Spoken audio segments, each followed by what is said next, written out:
مفتی طارق مسعود کے بیانات کے لیے طارق مسعود آفیشیل کو سبسکرائب کریں۔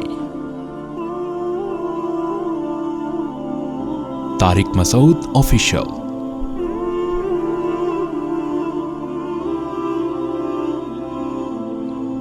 پہلی بات تو یہ کہ دیکھیں، یہ آپ لوگ ماشاءاللہ اتنی دیر تک بیٹھے رہتے ہیں، بیان بھی سنتے ہیں، پھر مسائل کے سیشن بھی چلتے ہیں، پیسے ویسے تو ملتے نہیں آپ کو اس چیز پہ۔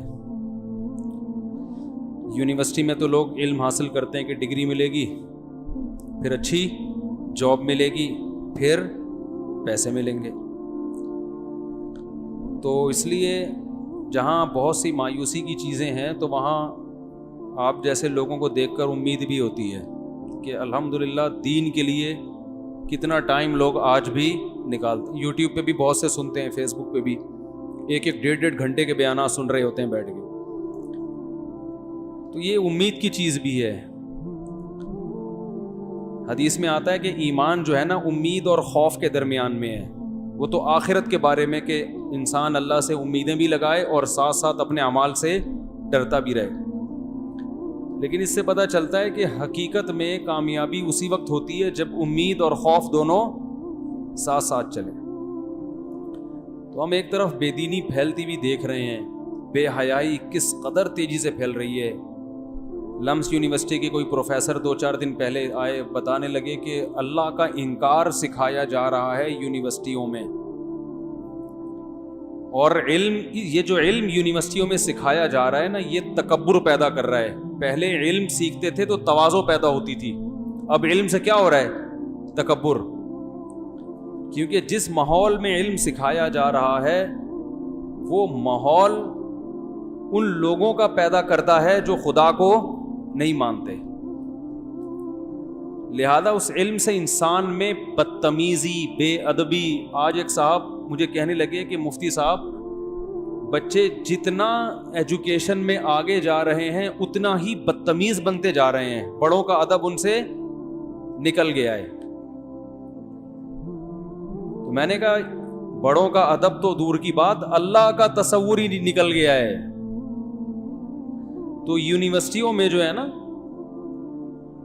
اب صرف سائنسدانوں کا ادب احترام ہے، اور سمجھتے ہیں کہ ہماری سب سے زیادہ خدمت کس نے کی ہے؟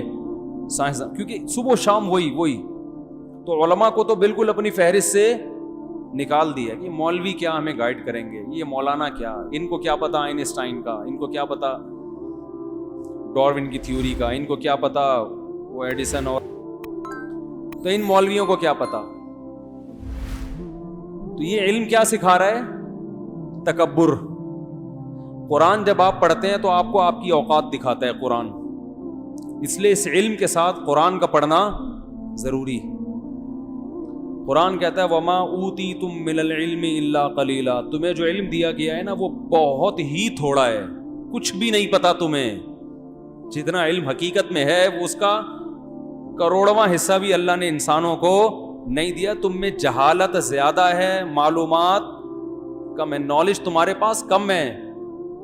اور اللہ نے یہ بھی بتایا پچھلی قوموں کے واقعات کہ ان کو ہم نے جو کچھ ترقی دی تھی تم اس کا 10واں حصہ بھی نہیں پہنچے، لیکن یہ ترقی ان کو اللہ کے عذاب سے نہیں بچا سکتی۔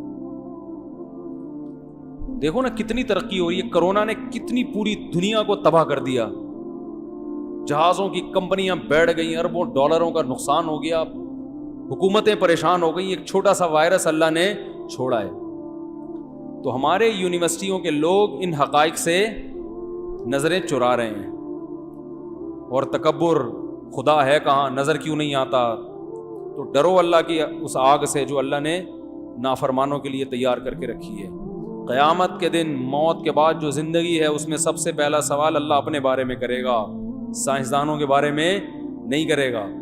وہ سائنٹسٹ اگر اللہ کو مانتا تھا تو نجات ہے، نہیں مانتا تھا اللہ کہے گا تو اپنی ساری تحقیقات لے کے جا جہنم کی آگ میں، کیونکہ یہ تحقیقات آپ کو اللہ کے قریب بھی کر سکتی ہیں اور اللہ سے دور بھی۔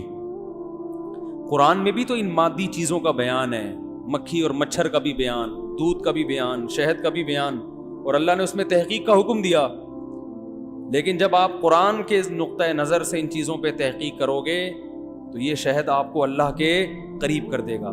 جب میڈیکل کالج میں آپ شہد کے بارے میں پڑھو گے, یہ شہد آپ کو اللہ سے دور کر دے گا. میڈیکل کالج میں جب شہد کا پڑھو گے نا آپ کہ شہد میں کیا ہے, تو انسان کہتا ہے جب شفا شہد میں ہے تو اللہ سے دعا کرنے کی کیا ضرورت ہے. جب الرجی کا علاج شہد میں ہے یا شہد سے بنی ہوئی میڈیسن میں ہے تو اللہ کا کیا مطلب ہے, سب کچھ تو اس میں ہے. قرآن جب پڑھو گے تو قرآن کہے گا اوحا ربک الی النحل, تیرے رب نے شہد کی مکھی کو پیدا کیا ہے اور اتنی سی مکھی کی کھوپڑی میں شہد بنانے کے طریقے انسٹال کر دیے. تو پتا چلا کہ شہد بنانے کے اصل قدرت کے جو خزانے ہیں وہ کس کے ہاتھ میں ہیں, اللہ کے ہاتھ میں. اور شہد میں شفا کس نے ڈالی ہے, اللہ نے. تو شفا اصل میں کس کے پاس ہے, اللہ کے پاس ہے. تو وہ اللہ جو شہد کی مکھی کے پیٹ سے شہد نکال سکتا ہے تمہارے لیے, وہ شہد کھلا کے تمہیں شفا نہ دے, یہ اس کو اس سے زیادہ اس پر قدرت ہے. تم شہد کھاؤ اور اس سے بنی ہوئی چیزیں کھاؤ پھر بھی شفا نہ ملے. تو اللہ دکھا بھی رہا ہے, اتنا سا وائرس بھیجا. اس کو تو میں نے پدا بدماش کہا تھا نا کورونا کو, ٹھیک ہے نا, بدماش. کتنی بدماشی مچائی ہے اس نے دنیا میں, وہ تباہ کر کے رکھ دیا دنیا کو. اتنے لوگ نکل لیے پتلی گلی سے, ٹھیک ہے. اور ایک ایتھیسٹ نے مذاق اڑایا مولانا طارق جمیل صاحب کا کہ اتنی لمبی لمبی کورونا میں دعائیں مانگی انہوں نے, کچھ بھی نہیں ہوا. کیوں نہیں ہوا بھائی, نظر آ رہا ہے. ہمارے ہاں سب سے زیادہ بے احتیاطیاں ہوئی ہیں کورونا میں, لیکن تباہی سب سے کم ہوئی ہے. نہیں آ رہی بات. اور جن قوموں نے اللہ سے رجوع نہیں کیا ان میں احتیاطیں سب سے زیادہ اور تباہی بھی سب سے زیادہ ہوئی ہے. ابھی بھی کر رہے ہیں, ہمیں بھی کرنی چاہیے, کوئی اچھا کام نہیں کر رہے بے احتیاطی کر کے, لیکن ایک مثال دے رہا ہوں. تو بہت کچھ ہو جائے دعاؤں سے, ہمارے تو سب سیٹ اپ ہی دعاؤں سے چل رہا ہے. تو اللہ پہ یقین نہیں ہے تو ظاہر ہے تکبر, میں بس میں کرتے زندگی گزارتے ہیں. میں اور جو ہے وہ سائنس ٹیکنالوجی پر پورا ایمان. یہ مادی وسائل اختیار کرنے کا ہمیں حکم ہے, لیکن قرآن نے ہمیں بتایا کہ اس مادے کو پیدا کس نے کیا, اللہ نے. اللہ جب چاہے گا اس میں اثر رکھے گا, جب چاہے گا اثر ختم کر دے گا. اصل میں تم سب اللہ کے محتاج ہو. اور اللہ کہتا ہے زیادہ تکبر مت کرو, تم سے پہلی امتیں گزری ہیں, ما بلغوا معشار ما آتیناکم, ہم نے تمہیں ان کا 10واں حصہ بھی نہیں دیا جو ان کو دیا تھا, جو کچھ ان کے پاس. اور قرآن کہتا ہے انہوں نے اپنے علم پہ ناز کرنا شروع کر دیا, تکبر شروع کر دیا اس علم کی بنیاد پر جو کس نے دیا تھا, اللہ نے. یہ جو علم ہے نا جو یونیورسٹیوں میں آپ حاصل کر رہے ہیں, اس کی نسبت بھی اللہ اپنی طرف کرتا ہے کہ میں دے رہا ہوں. سائنسدانوں کی طرف اس کی نسبت بھی اللہ نہیں کرتا, کیونکہ اس سائنٹسٹ کو پیدا اللہ نے کیا, اس کی کھوپڑی میں ڈالا کس نے, اس کے کھوپڑی جس دماغ سے وہ سوچ رہا ہے. گدھے کی سمجھ میں کیوں نہیں آ جاتی ایکویشنز ہیں, گدھے نے پیناڈول کیوں نہیں ایجاد کر لی, بولو نا بھائی. اس کی کھوپڑی میں ایسا, وہ ساری زندگی سوچتا رہے, وہ ایک پیناڈول بھی ایجاد نہیں کر سکتا. یہ جو کھوپڑی کے اندر دماغ فٹ کیا ہے یہ اللہ نے کیا ہے, چاہے وہ آئنسٹائن کی کھوپڑی ہو یا نیوٹن کی کھوپڑی ہو یا ایڈیسن کی کھوپڑی ہو. اور 2-4 کے بتا دیں تاکہ 3 مثالیں سن کے لوگ تھک گئے ہیں. میں نے بہت سائنسدان پڑھے ہیں, ابھی یاد نہیں آ رہے, اتنا فارغ بھی نہیں ہوں جتنا آپ مجھے سمجھتے ہیں. خیر, ایک تو شعر مجھے ممبر پہ یاد نہیں آ رہا ہوتا, حالانکہ بہت سارے اشعار یاد ہوتے ہیں, ممبر پہ بیٹھو تو یاد ہی نہیں ہوتا. ایک دفعہ میں نے لوگوں کو بتایا کہ بستر پہ جب آپ لیٹتے ہیں تو سونے کی دعا, اور میں نے کہا میں یہ دعا 30 سال سے پڑھ رہا ہوں, بچپن سے, واقعی 30 سال سے. لوگوں نے پوچھا کیا دعا ہے, مجھے یاد ہی نہیں آ رہی, کیونکہ میں وہ پڑھتا ہوں جب سونے کے لیے لیٹتا ہوں, تو جو ماحول ہوتا ہے نا اسی میں وہ زبان پہ چڑھی ہوئی ہے, اس کے علاوہ وہ یاد ہی نہیں آ رہی کیا پڑھتا ہوں یار میں. تو ایسا ہوتا ہے کہ ماحول نہ ہونا تو پھر وہ چیز یاد نہیں آتی. تو اللہ رب العزت ان کی کھوپڑیوں میں بھی, اور اکثر علماء یہ کہتے ہیں, جو علماء سے میری مراد دینی علماء نہیں, جو ماہرین ہیں, جو دنیاوی علوم کے ماہرین ہیں, جن کا تاریخ پر بھی عبور ہے, وہ کہتے ہیں اکثر ایجادات اتفاقی ہیں کہ سائنٹسٹ کچھ دریافت کرنے چلا تھا, اللہ نے اس کی کھوپڑی کسی اور طرف گھما دی, چلا کچھ اور تھا, نکل کچھ اور گیا, دماغ میں کچھ اور آ گیا. تو یہ سب اللہ کی قدرت ہے. تو یہ سارا علم اللہ نے دیا. اللہ فرماتے ہیں ہم نے ان کو جو علم دیا تھا اس پہ وہ کیا کرنے لگے؟ اترانے لگے.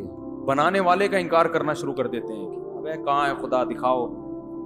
تو اس لیے یہ جو آج کل یونیورسٹیوں کا ماحول ہے نا، یہ انسان میں کو فرعون بنا رہا ہے، متکبر بنا رہی ہے. نہ باپ کا ادب سکھا رہا ہے نہ ماں کا ادب. یہ گوروں سے آ رہا ہے نا، تو ان کا تو کلچر تباہ، ان میں ادب تمیز ہے.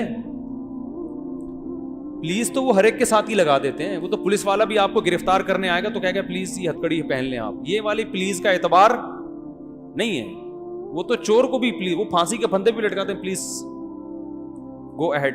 وہ ایسے ہی کہیں گے پلیز اب آپ چڑھ جائیے. وہ تو ان کی وہ تو ہے. بڑے کے لیے بڑے کا احترام، یہ ابا، یہ اماں، یہ فادر، یہ مدر، یہ سسٹر، یہ بردر، یہ چچا، یہ ماموں، یہ سب مارکیٹ سے کیا ہو گئی چیزیں شارٹ.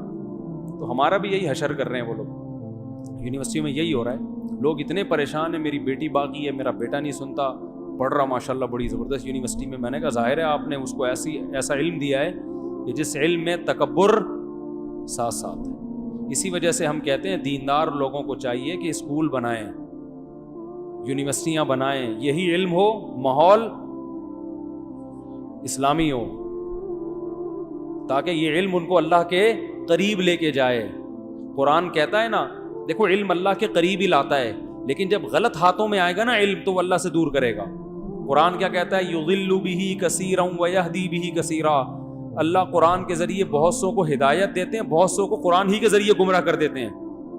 کیونکہ قرآن ہی کو اگر کوئی غلط ڈیفائن کرنا شروع کر دے تو اسی سے گمراہی پھیلنا شروع ہو جاتی ہے، یا آپ کی نیت ہی ٹھیک نہ ہو. تو علم اصل میں چاہے دین کا ہو یا دنیا کا، انسان کو اللہ سے قریب کرتا ہے. کیونکہ اللہ کی بنائی ہوئی چیزوں پر جب آپ مطلع ہوتے ہو تو اللہ کی عظمت اور دل میں بیٹھتی ہے.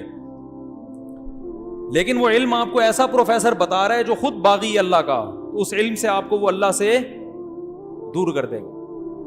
تو میں جو اصل بات تھی وہ یہ کہہ رہا تھا کہ آپ لوگ ماشاءاللہ ٹائم نکال کے بیٹھتے ہیں، چاہے میرا بیان سنیں یا کسی عالم کا بیان سنیں. جو لوگ بھی علماء کو سن رہے ہیں تو یہ بہت بڑی فضیلت ہے اس دور میں کہ آپ کو سننے کی توفیق مل رہی ہے، جبکہ اس کا بظاہر دنیا میں کوئی فائدہ نہیں ہے. بظاہر اس لیے کہہ رہا ہوں کہ حقیقت میں دنیا میں بھی اسی کا فائدہ ہے. دنیا کے مزے بھی ہیں اس میں، دنیا بھی بڑی تمیز سے اور سکون سے گزرتی ہے.